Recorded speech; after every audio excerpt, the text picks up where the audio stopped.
Damihan mo yung ano mo, yung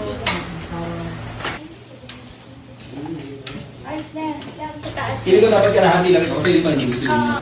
sasabi mo tayo ng hair. Dito, Adrian. Parang piling ko ako. Ganda.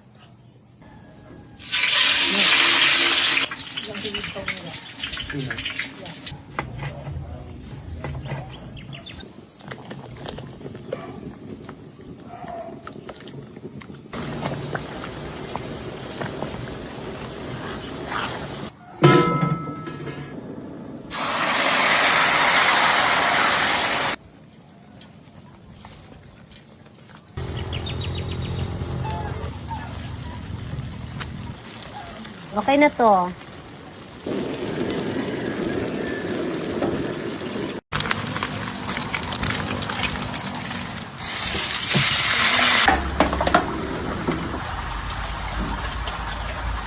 Okay na to.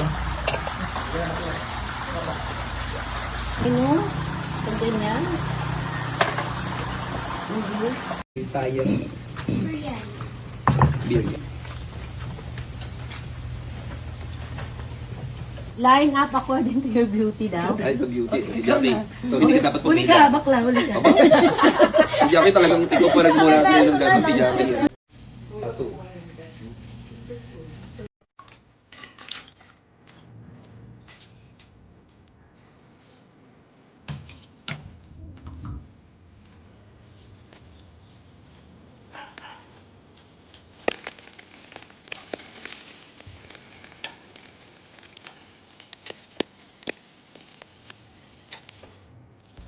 Tentay Special Patis for a unique umami flavor.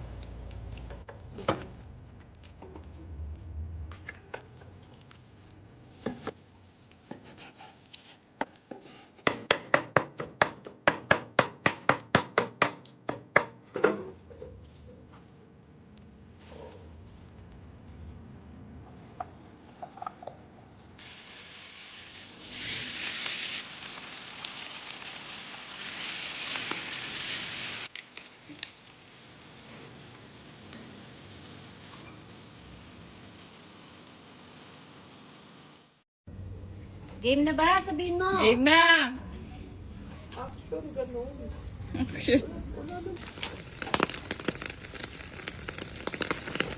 Ay, grabe, nag-aapoy na ito.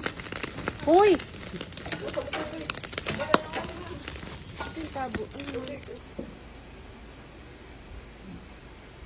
Game.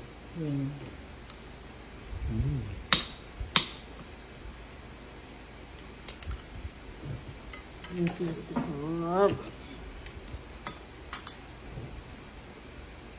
Tingin ka dito.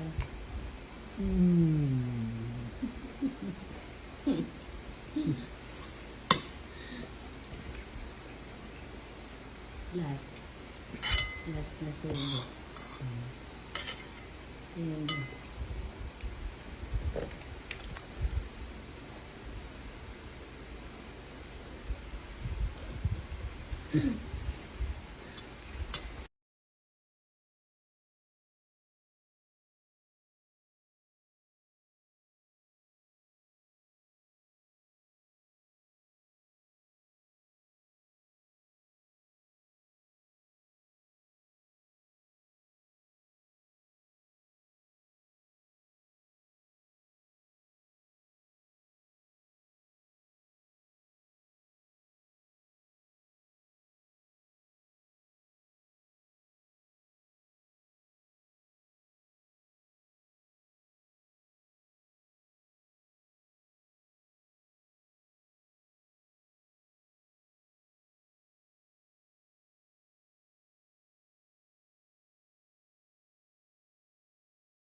Hello! Today ay nagluto ako ng tonkatsu para sa aming lunch.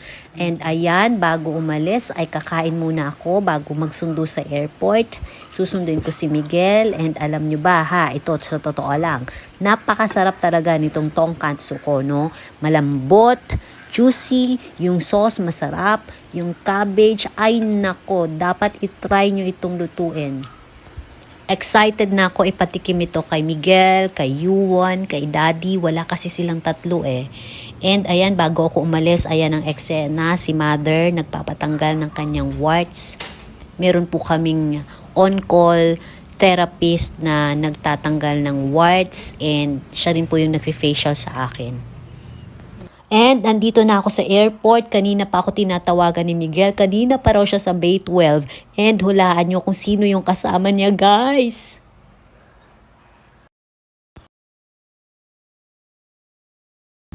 Miggy, Kakain ako tong katsu.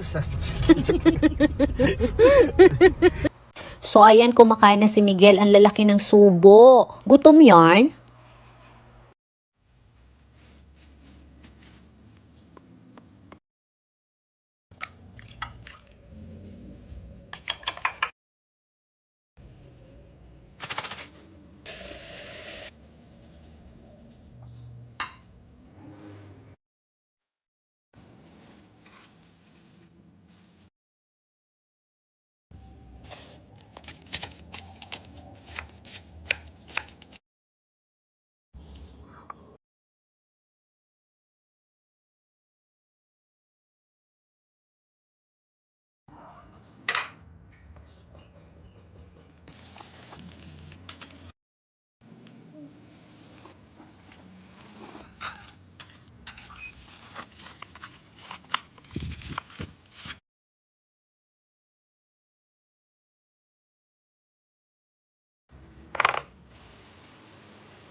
sarap ng sauce.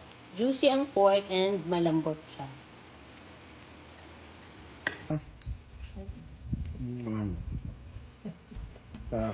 Masarap yun. Hello guys! Today naman ay magluluto naman ako ng adobong pusit. So ayan na nga, kinukuha ko na siya sa freezer and teka lang, anak ng tokwa. Bakit namang merong tokwa dito sa freezer, no? But anyway, eto na yung aking pusit. Iyan po ay pusit lumot. Binili ko yan sa S&R. And ayan po yung kanyang price. O, direct, hindi po kita sa camera ang pusit. Kailangan pakita yung pusit. So, syempre, huhugasan natin yan ng mabuti. Tatanggalin natin yung ulo, pati yung mga nasa loob. Laki. So, dito finifigure out ko kung paano ko mahihila yung ulo nang hindi masisira yung kanyang ink sac o yung kulay itim. And bago kami mag-start ng cooking video, ay piniprepare namin lahat ng mga kakailanganin, lahat ng mga hihiwain para tuloy-tuloy lang ang pagluluto ko. Pabilugiwan yun, ma'am. Yung bawang. Hindi. Yung maliliit. Pino. Means, oo. And bago kumain, flex ko lang yung aking lab test result lately na normal po lahat except sa aking good cholesterol na mababa lang naman ng konti. The rest, normal. Kaya naman, cheers to more mukbang to come. Pero, drink moderately pa rin sa Coke, eat moderately pa rin, di ba? Pero bakit naman ganun? Bakit may langaw? Pero alam nyo guys, ang lambot ng pusit kasi less than 3 minutes ko lang siya niluto. Pero nakakagigil talaga yung langaw eh. Langaw! Naku, nakapasok na langaw, Kim. At alam niyo po ba, hindi lang po ako magaling magluto, no? Magaling din po ako pumatay ng langaw.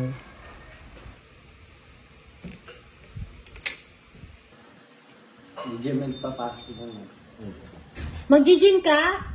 I want to go to... Sarap po yung pusit malambot po. Anong ginawa mo sa pusit? Ang lambot. Anong ginagawa mo, Miggy? Ayan, mangungulit muna ako bago mag-bye, guys! Ayoko, mami. Hello guys, good morning. Another day, another luto. Yes po, another luto na naman tayo. And syempre, buksan muna natin yung ating mga bintana. Wala po akong ibang maisip na ulamin ngayon, kundi ang pinakamadali ay ang adobo. Ayan, gusto ko maraming bawang. So ako po ay naglalagay ng sibuyas sa aking adobo. Yung iba ay hindi po sila naglalagay. So ayan, pinaprepare ko na yung mga mangkok na gagamitin ko. Syempre, linisan ko rin yung kalan ko. Hindi yata nalinisan kagabi. Ito naman yung baboy na gagamitin ko. Frozen pa, pero carry na yan.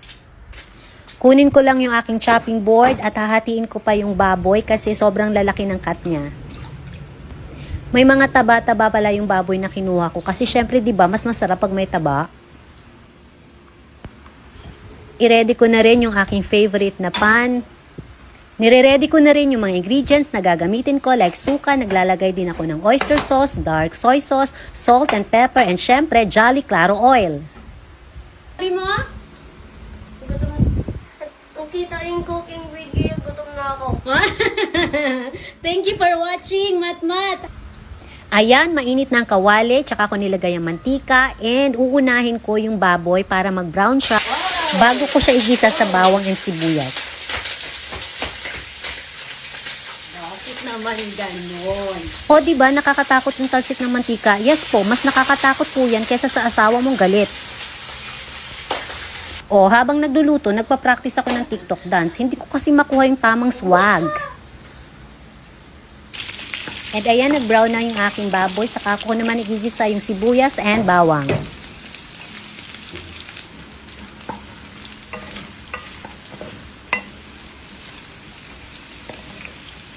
Tapos, saka ko inilagay ang suka, paminta, tapos naglagay din ako ng dark soy sauce, meron ding oyster sauce, tapos water.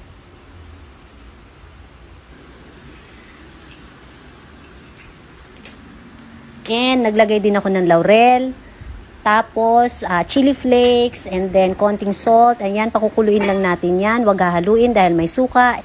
Tapos naglagay din ako ng pork cubes, and then ayan, magpe-prepare na ako ng table habang pinapakuluan at pinapalambot yung baboy. Kasi wala yung aking mga kasama sa bahay. Nag-day off po sila today.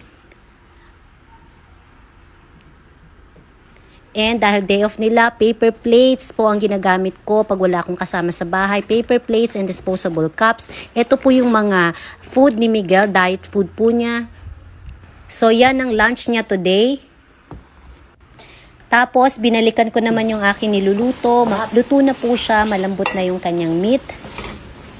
Yummy! And ayan, sobrang masarap. Magugustuhan niya ni Yuan for sure. So ayan, kumakain na kami. And that's it for today's video. Bye guys!